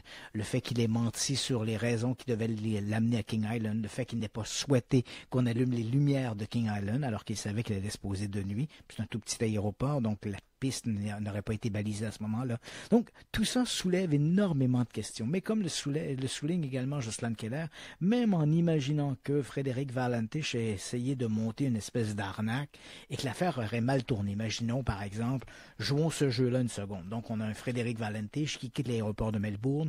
Il a l'intention de raconter cette histoire, d'inventer une histoire d'OVNI. D'ailleurs, on a l'impression on n'est pas si éloigné. Hein. On est en 1978. Il faut se rappeler que l'année précédente, on a eu Rencontre du troisième type. Et on se rappelle qu'il y a une scène au début de Rencontre du troisième type où là, les gens sont dans la tour de contrôle et tout d'un coup, tu entends un pilote qui dit, je pense que c'est un appareil d'Indianapolis qui dit « Oui, aéroport, est-ce que vous avez un objet en dessous de 5000 pieds? » En fait, il reprend dans la séquence dans la scène de Rencontre du troisième type, on a une séquence qui étrangement ressemble à ce que Valentich va annoncer un an plus tard à bord de son Cessna lorsqu'il contacte Steve Robey. Est-ce qu'il aurait pu s'inspirer de cette histoire-là pour éventuellement monter un canular? Si c'est le cas, l'affaire a dû mal tourner parce que Valentich n'est jamais rentré au bercail. Alors on peut se poser où est son appareil? Est-ce qu'il s'est écrasé en mer? Est-ce qu'il a voulu se poser quelque part, échapper au radar pour éventuellement se poser sur une autre... Parce que si on s'imagine qu'il devait se poser aux alentours de 19h30 à King Island, comme il n'y arrive pas à temps, à ce moment-là, on décide de déclencher les opérations de secours. Mais on comprend que si son appareil il avait le plein d'essence, il aurait pu changer de cap et le temps que les équipes de secours se lancent à sa recherche autour de King Island, on peut imaginer que Valentich était déjà très loin de là, en direction peut-être, par exemple, de l'île de Tasmanie ou une autre île qu'on retrouve dans le détroit de Bass. Quelles étaient ses intentions? Se poser là-bas, revenir ensuite en disant « j'ai été enlevé par des extraterrestres ». Il faut se rappeler, et Jocelyn Keller l'a mentionné, que Valentich avait un grand intérêt pour la question des ovnis. Hein. Il avait raconté à des amis qu'un peu plus tôt, quelques années plus tôt, lui et sa mère avaient observé un ovni. Il avait une espèce de scrapbook dans lequel il conservait des coupures de presse qui parlaient des ovnis. On raconte que le jour de sa disparition, il avait apporté avec lui ce scrapbook avec les coupures de presse parlant d'ovnis. Donc on a un personnage assez mystérieux qui a des comportements étranges et qui peut très très bien alimenter le scénario pas d'une conspiration, mais d'une espèce de canular ou de falsification dans l'espoir éventuellement de devenir célèbre.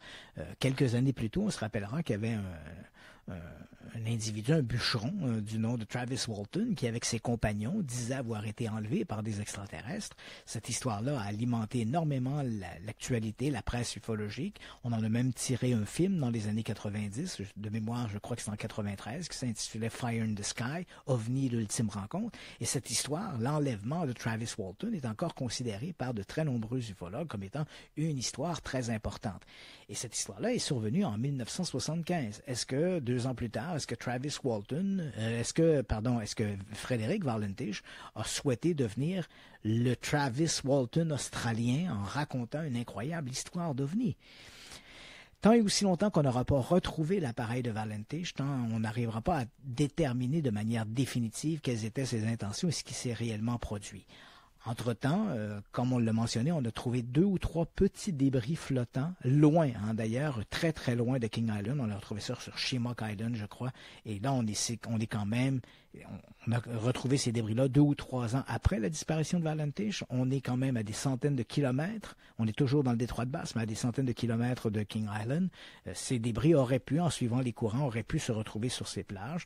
Les experts là, dans le domaine de l'océan, les courants, tout sont calculés et tout ça tient la route. C'est-à-dire qu'un appareil qui se serait écrasé éventuellement dans le détroit de Bass, effectivement, les débris auraient pu flotter pendant 1 an ou 2 avant de se retrouver sur différentes plages, sur des petites îles qui se trouvent dans le détroit de Bass.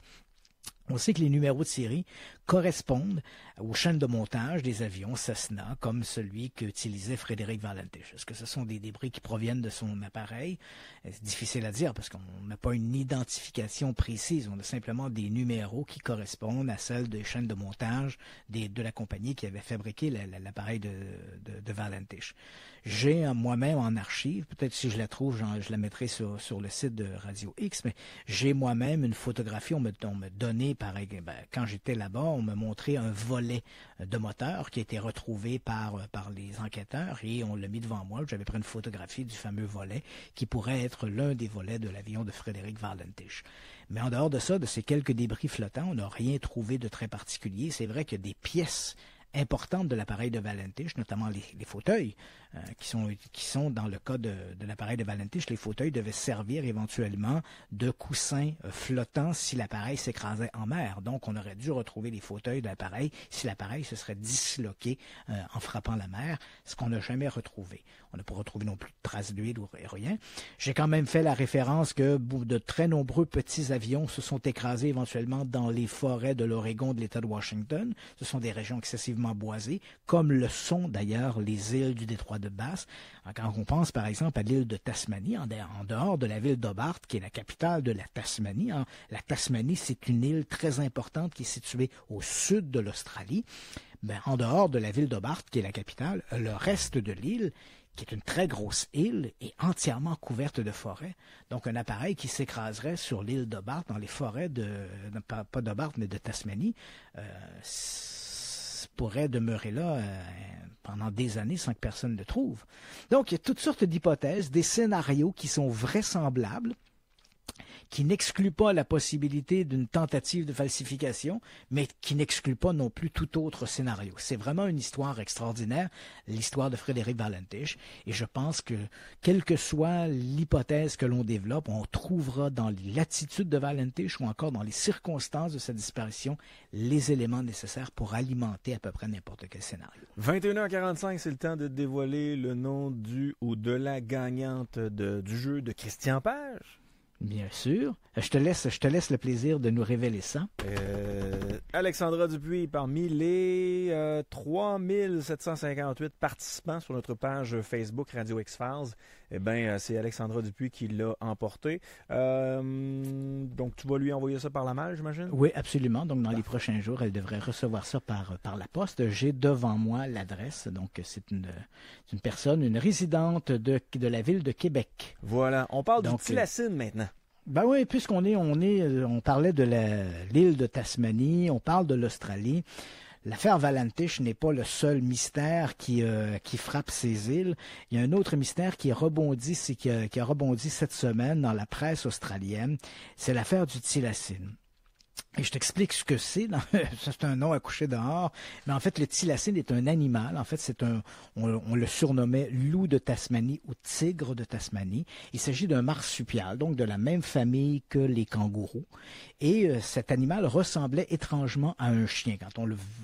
Pour un néophyte, voir cet animal, on a l'impression que c'est un peu un chien. Il a les pattes arrière un peu courtes et l'arrière-train était recouverte de rayures, d'où le nom de tigre de Tasmanie, des rayures un peu comme un tigre. Et même s'il avait l'aspect d'un chien, ça demeurait quand même un animal de la même famille des kangourous.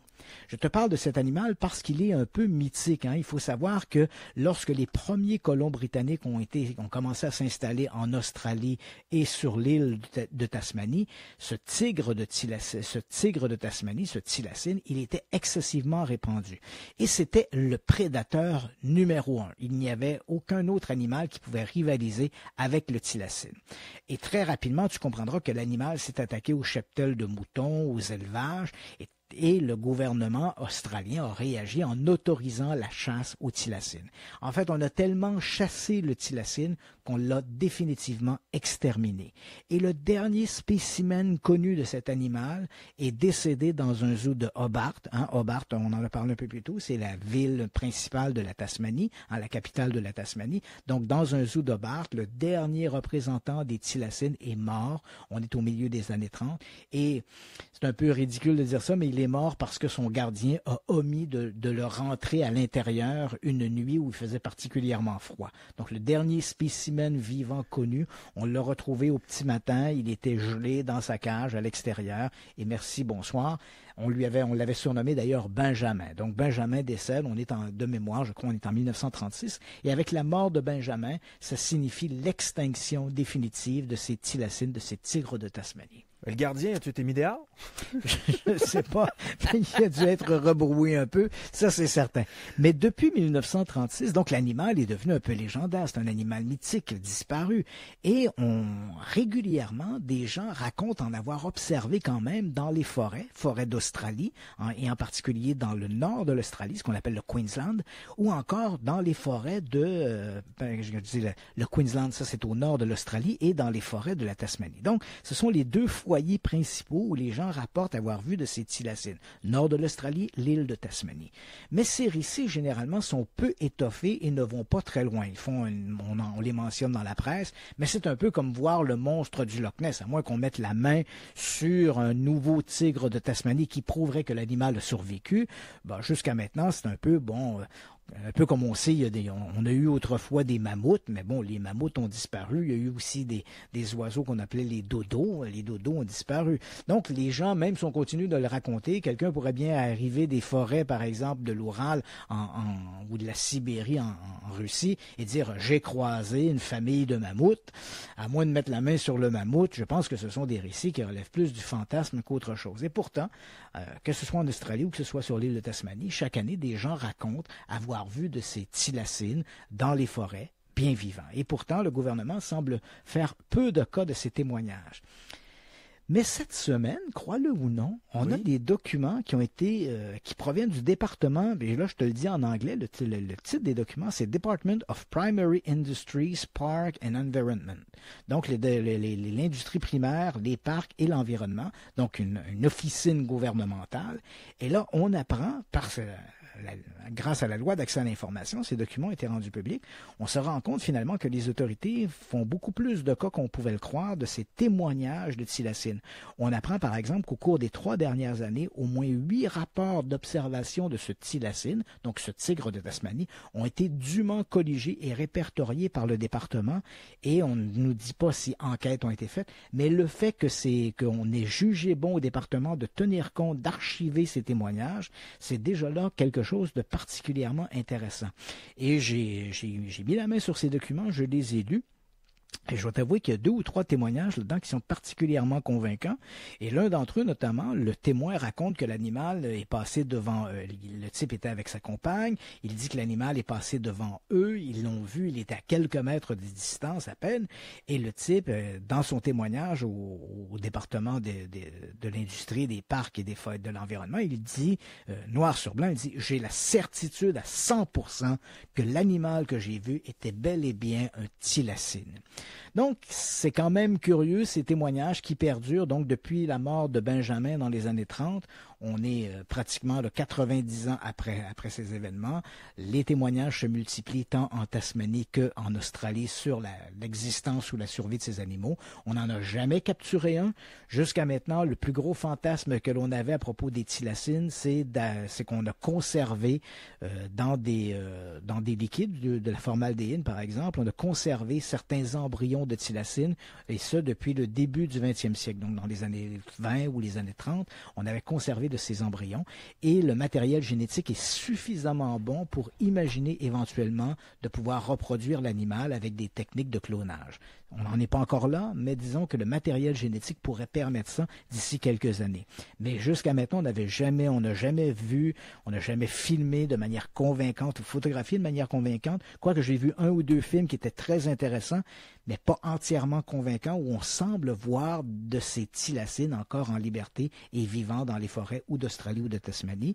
Et là, la présence de ces documents qui ont été rendus publics cette semaine au département, qui proviennent du département du primaire de l'industrie, des parcs et de l'environnement, semble confirmer que même en haut lieu, on tient compte de ces témoignages. Christian, il reste précisément 1 minute 15 secondes. On invite les auditeurs sur ta page à toi, christianpage.ca, pour avoir accès à tes conférences. Tu en as une le 9 novembre à Montréal ainsi que le 16 novembre à Québec, où tu présenteras les théories du complot 2. Et les 4 choix que j'ai faits pour cette présentation sera le débarquement lunaire, les chemtrails, l'attentat contre JFK et la survie d'Adolf Hitler au bunker. Donc on va passer en revue ces 4 grandes théories du complot qui continuent d'alimenter toutes sortes de fantasmes. Bon week-end! Bon week-end à toi aussi. Bye bye. Bye bye. Radio X Files. Radio X.